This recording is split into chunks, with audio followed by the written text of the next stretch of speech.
Jerusalén. Evidentemente Pablo fue a Jerusalén y dio allí su informe. Luego volvió al norte, a su iglesia que estaba en Antioquía. Antioquía era la iglesia que de cierta manera lo inspiraba y también le ayudaba financieramente en sus viajes misioneros. Ahí cuando llegó a Antioquía dio su informe del segundo viaje, pues concluyó este segundo viaje misionero. Poco tiempo después salió en su tercer viaje.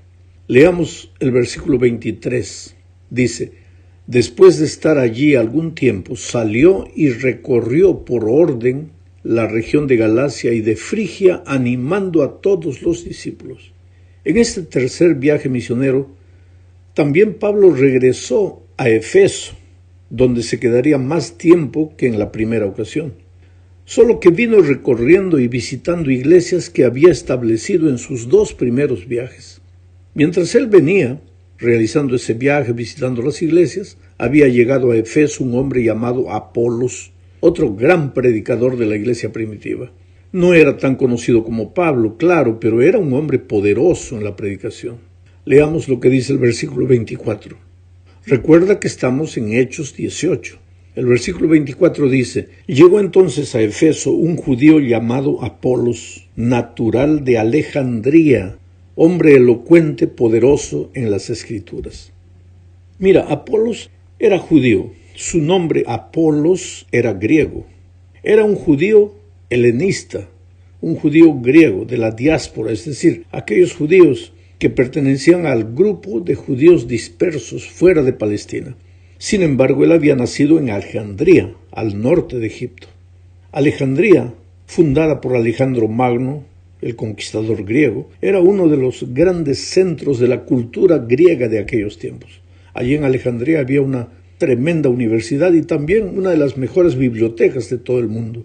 Fue allí donde se tradujo la versión griega del Antiguo Testamento llamado la Septuaginta. Apolos era elocuente y tremendo predicador. Exponía las Escrituras con claridad porque conocía muy bien el Antiguo Testamento. Voy a leer, por ejemplo, el versículo 25 y mira lo que dice. Refiriéndose a Apolos, ¿no es cierto? Había sido instruido en el camino del Señor y siendo de espíritu fervoroso hablaba y enseñaba diligentemente lo concerniente al Señor, aunque solo conocía el bautismo de Juan. Quiere decir, Apolos había sido instruido en el camino del Señor. Él conocía a Jesús, pero su entendimiento del Evangelio aún no estaba completo. Esto nos confirma la idea de que el conocimiento de la palabra de Dios es un proceso de crecimiento continuo. Nadie puede decir ya sé todo, ya no tengo que aprender más. Apolo hablaba con fervor, pero no necesariamente con el poder del Espíritu Santo. Tenía una verdadera pasión por las cosas de Dios, pero necesitaba seguir aprendiendo. Por eso dice el versículo 26, comenzó pues a hablar con valentía en la sinagoga, pero cuando lo oyeron Priscila y Aquila, lo tomaron aparte y le expusieron con más exactitud el camino de Dios. Quiere decir, después de oír esos consejos que Priscila y Aquila le dieron, Apolos asimiló esos consejos, se dirigió a Acaya y allí realizó un trabajo extraordinario para Dios. Lo que significa que nunca se pierde por escuchar buenos consejos. Ahora sí, Apolos había entendido el Evangelio completo. Dice el versículo 28, porque con gran vehemencia refutaba públicamente a los judíos, demostrando por las Escrituras que Jesús era el Cristo. Pues había crecido, y cuando uno crece solo puede ser más útil a Dios. Algunos quieren ser útil a Dios, pero no quieren crecer. Y crecer significa oír consejos, con humildad, asimilar, pensar, colocar los consejos en la balanza, tomar decisiones sabias. Cuando Pablo llegó a Efeso en su tercer viaje, Apolos ya se encontraba en Corinto, pero Pablo encontró a 12 discípulos que habían sido bautizados sin haber siquiera oído hablar del Espíritu Santo. Entonces Pablo tomó tiempo para explicarles y ellos fueron bautizados de nuevo. Ahora, este incidente nos enseña una lección. De aquí podemos deducir que cuando alguien ha sido bautizado con un conocimiento parcial del Evangelio, y después descubre nuevas verdades de la palabra de Dios, no hay ningún inconveniente en que sea bautizado de nuevo. Pero ahora vamos a la segunda parte de este estudio. Ya vimos que el relato del tercer viaje misionero de Pablo comenzó en Hechos 18:23, donde se dice que Pablo salió nuevamente de Antioquía y volvió casi por la misma ruta de sus primeros 2 viajes misioneros. Pero esta vez se dirigió a Efeso, donde, como veremos ahora, cumplió un tremendo ministerio. Ahí enseñaba en la escuela de Tirano por 2 años. Allí también realizó milagros que provocaron una marcha de protesta contra él, organizada por Demetrio y sus compañeros plateros. El alboroto fue calmado por el secretario de la ciudad, que le pidió a la turba que apelasen a la ley en vez de recurrir a la violencia. ¿Qué cosa era la escuela de Tirano, donde Pablo enseñó por 2 años? Pues era una escuela para los efesios, un tipo de universidad. En sus actividades diarias, ellos tomaban un tiempo para la siesta, probablemente unas 2 o 3 horas después del almuerzo. Y Pablo debe haber alquilado el salón de ellos y aprovechaba la pausa para predicar la palabra de Dios por un periodo de 2 años. Como resultado de este trabajo, toda la provincia de Asia oyó la palabra de Dios, tanto judíos como griegos. Lucas añade algunas historias de milagros que describen el triunfo del poder de Dios en una ciudad donde la magia y otras prácticas supersticiosas eran bastante comunes. No cabe duda de que Dios podía sanar a través de Pablo. Hasta los pañuelos y los delantales que el apóstol había tocado tenían poder sanador. Hechos 19, 11 y 12 dicen: y Dios hacía milagros extraordinarios por mano de Pablo, de tal manera que incluso llevaban pañuelos o delantales de su cuerpo a los enfermos, y las enfermedades los dejaban y los malos espíritus se iban de ellos. Parece que las creencias supersticiosas de Efeso hicieron que Dios realizara milagros extraordinarios, entre comillas. Quizás este sea un ejemplo de que Dios satisface las necesidades del pueblo según su nivel de entendimiento de las cosas. ¿En qué consistían los pañuelos y delantales que se mencionan en el relato de Lucas? Pues eran las telas o paños para el sudor que Pablo usaba en su trabajo. Él hacía tiendas y el clima era cálido. Y seguro que mientras trabajaba, pues él sudaba y se quitaba el sudor de la frente con esos paños. La gente entonces venía y recogía esos trapos con el sudor de Pablo y llevaba a los enfermos, y los enfermos eran curados de sus enfermedades. Ahora, esto es comprensible si recordamos que en esa región se practicaban las religiones de misterio. En algunas de ellas se usaban vestidos blancos, se enfatizaba que todo tuviera que estar muy limpio y blanco. Y parece que Dios estaba desafiando estas prácticas al usar estos trapos sucios de sudor para sanar a los enfermos. Pero eso también revela el poder especial que le había sido dado al apóstol Pablo. Ahora, de ese hecho histórico de la vida de Pablo al hecho de que hoy muchos negociantes de la fe comienzan a vender pañuelos, vender esto y aquello para sacar dinero, pedir ofrendas a la iglesia, pues hay mucha distancia. No se puede comparar una cosa con la otra.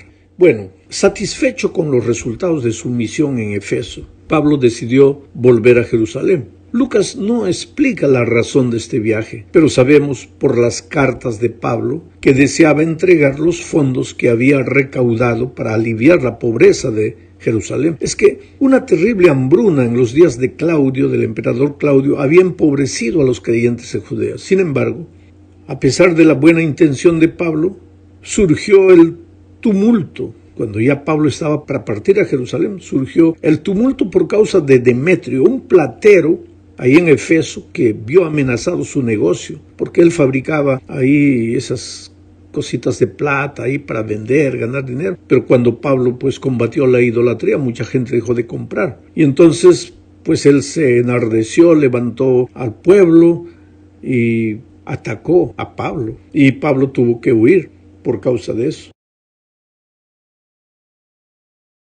Vamos a la tercera parte del estudio ahora. Después de ese motín que levantó Demetrio en Efeso, Pablo decidió definitivamente marcharse de esa ciudad. Pero antes de ir a Jerusalén, decidió pasar por Macedonia y Acaya. Este viaje paró en Troas, La escala de Pablo en la ciudad de Troas culminó con una reunión de la iglesia el primer día de la semana, dice el texto bíblico. Ahora, se usa a menudo este hecho de que ellos se reunieron para partir el pan el primer día de la semana. Se usa este hecho como una aparente evidencia de que en la época de Pablo, al menos en las iglesias gentiles, ya se había empezado a guardar el domingo como día del Señor porque el sábado había terminado. Si muchos evangélicos sinceros creen de esta manera.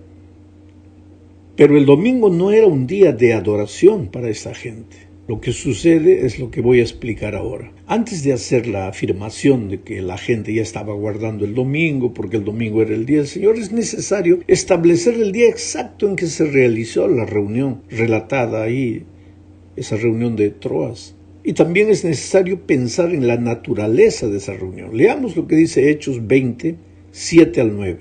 El primer día de la semana los discípulos se reunieron para partir el pan y Pablo estuvo enseñándoles. Pero como tenía que salir al día siguiente, alargó su discurso hasta la medianoche. En el aposento alto donde se habían reunido había muchas lámparas. Un joven que se llamaba Eutico estaba sentado en la ventana del tercer piso. Y como Pablo se extendió demasiado en su predicación, a Eutico lo venció el sueño y se cayó, así que cuando lo levantaron estaba muerto. Ahora mira, pensando en el texto que acabo de leer, la referencia al uso de las lámparas, junto con el hecho de que el mensaje de Pablo se prolongó hasta la medianoche y luego hasta el amanecer, sin mencionar el sueño profundo de Eutico, dejan claro que era una reunión nocturna, no era de día. Sin embargo, la cuestión es si fue la noche del sábado o fue la noche del domingo. Lucas era un fiel seguidor de la palabra de Dios. Evidentemente, esta era una reunión del sábado. Terminó la puesta del sol a las 6 de la tarde y entonces ellos continuaron con la reunión el sábado de noche. Pero bíblicamente ya era el primer día de la semana. Bíblicamente ya era el domingo. Pero en realidad era la noche del sábado. Y aunque se dice que ellos estaban reunidos para partir el pan, no se dice en ningún momento que estaban reunidos allí para adorar a Dios porque era el día del Señor. El texto dice que la gente estaba allí exclusivamente para celebrar el pan y para despedirse de Pablo, porque al día siguiente Pablo ya partiría de ella. Y esa celebración del pan en aquellos días se hacía en cualquier día de la semana. Recuérdate que la iglesia primitiva partía el pan todos los días de la semana, pero ahí se habían reunido el sábado de noche especialmente para despedir a Pablo, porque el domingo de mañana él partiría. Por lo tanto, esto no tiene nada que ver con el cambio del día del sábado para el domingo. Vamos al punto 4. Después de Troas, Pablo paró en Mileto.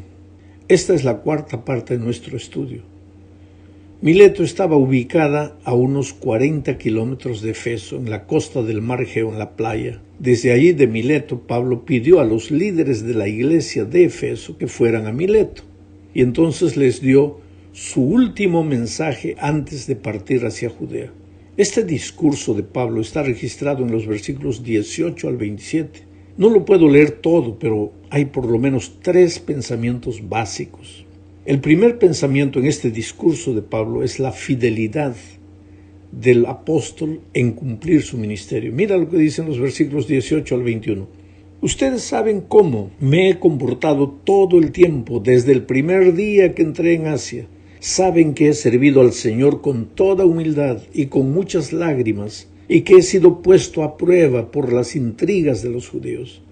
También saben que no me he negado a serles útil y que en público y en las casas he anunciado y enseñado a los judíos y a los no judíos que deben volverse a Dios y tener fe en nuestro Señor Jesucristo. Qué manera linda de terminar un ministerio, ¿sabes? De resumir el ministerio de un hombre de Dios.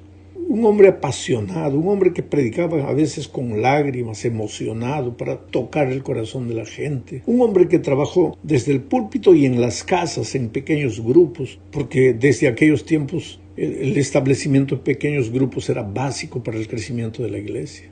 Después, el segundo pensamiento en este discurso de Pablo nos muestra su intrepidez para enfrentar los peligros futuros, porque los siervos de Dios no solo tienen un pasado bonito, también miran al futuro con optimismo a pesar de las dificultades que pueda haber. Mira el versículo 22 al 24.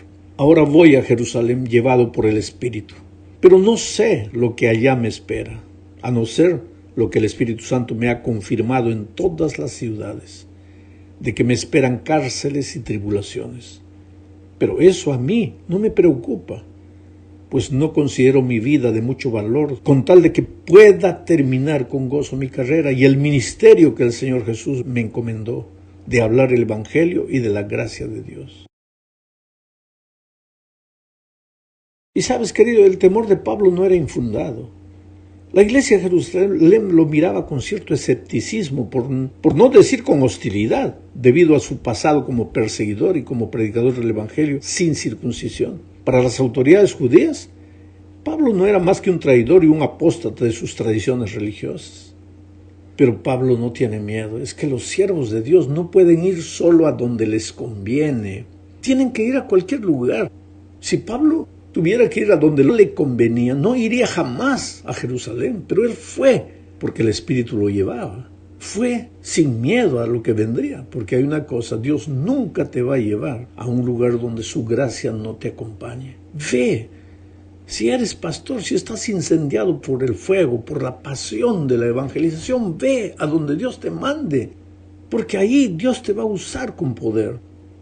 Bueno, la tercera preocupación que Pablo presentó en este discurso a los hermanos efesios era con relación a los falsos maestros que aparecerían en la iglesia tratando de debilitar la fe de los hermanos. Y Pablo les advierte a los líderes que ellos deben ser los últimos muros que el enemigo pudiera derribar.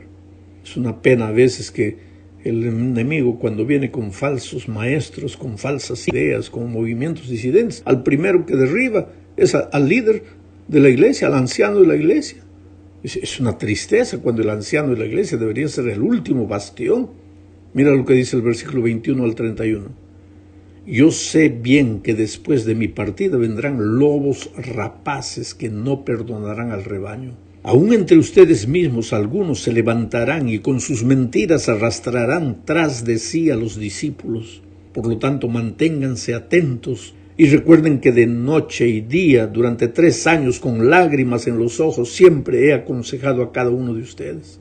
Este consejo sirve para hoy porque cada día aparecen movimientos atacando la iglesia, atacando la organización, atacando la estructura, hablando mal de esto, hablando mal de aquello, y llevando gente, lobos rapaces, que en el fondo lo que quieren es dinero, pero se llevan gente sincera. Vamos a la última parte. Llegamos al fin de este estudio hablando de la llegada de Pablo a Tiro y Cesarea. Tiro ya era la costa de Israel. Pablo se dirigía a Jerusalén, pero en el fondo de su corazón no sabía si ir o no ir. Estaba determinado a ir, pero la duda, pues era un ser humano. Algo le decía que lo que le esperaba en Jerusalén era terrible. Pero los siervos de Dios nunca huyen de lo terrible. Cuando hay una misión a ser cumplida, el temor y la vacilación no tienen lugar. Es necesario avanzar a pesar de nuestros temores. A Pablo le aconsejaron que no fuera a Jerusalén, pero nada lo detuvo. Lucas narra así lo que sucedió en Tiro. Mira, Hechos 21, 4 al 6 dice: como allí encontramos a los discípulos, nos quedamos con ellos en Tiro, 7 días. Ellos, por medio del Espíritu, le decían a Pablo que no fuera a Jerusalén. Cumplidos los 7 días, salimos de la ciudad y todos nos acompañaron con sus mujeres y sus niños. En la playa nos pusimos de rodillas y oramos y luego nos abrazamos unos a otros y subimos al barco. Ellos, por su parte, volvieron a sus casas. Qué triste escena, sabe, de despedida, porque los hermanos en Tiro sabían que estaban despidiendo a Pablo y que pues él estaba caminando, así como Jesús cuando se dirigía a la montaña del Calvario. Pablo se estaba dirigiendo a su prisión. Allá en Jerusalén él sería preso. Ahora, después de esta triste despedida, Pablo y sus compañeros llegaron a Cesarea. Ahí en Cesarea sucedió una cosa interesante. Hechos 21, 10 al 14 narra de esta manera. Durante los días que allí permanecimos, en Cesarea, un profeta llamado Agabo llegó de Judea, pues venía a vernos. Agabo tomó el cinto de Pablo, se ató con él las manos y los pies y dijo: el Espíritu Santo ha dicho, así atarán los judíos en Jerusalén al dueño de este cinto y lo entregarán a los no judíos. Al oír esto, nosotros y los de Cesarea le rogamos a Pablo que no fuera a Jerusalén. Pero Pablo respondió: ¿por qué lloran? Se me parte el corazón. Por el nombre del Señor Jesús, yo estoy dispuesto no solo a que me aten, sino a que me maten en Jerusalén. Como no pudimos convencerlo,